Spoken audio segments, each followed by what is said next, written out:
This is Erin Fisher, Technology Integration Facilitator for the East Bridgewater Public Schools, and this is an example of how you would add students to Google Classroom. Now, it's very important to note that Google Classroom associated with your school domain only allows in students or staff members inside the school domain. It does not allow parents inside your Google Classroom, and that's a very important fact to note.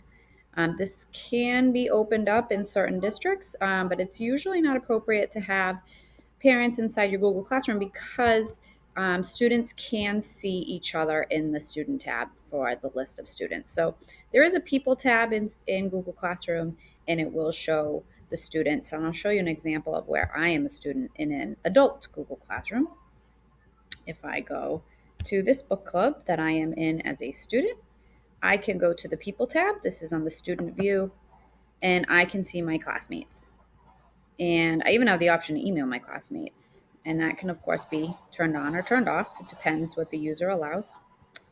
So if I want to go and add students, I'm in as a student. I'll go back in as a teacher. I'm going to go to the People tab, and I have a few choices here. I can add them manually, and I would go through and put emails in, or I can send the code. This is really the preferred way because even when you add them manually by email, it may not appear if they've never used Google Classroom before. So if I go to my stream, my code is right here. It's also in my settings. I can display this code, and it's easy to copy. And I would simply copy this code and send it out to parents or students with instructions on how to get into Google Classroom. If you don't like the code, if you find that code will be too confusing because maybe it contains zeros or O's, ones or I's, you can go into the settings, which was that little cog, and you can reset your code until you get something that you like.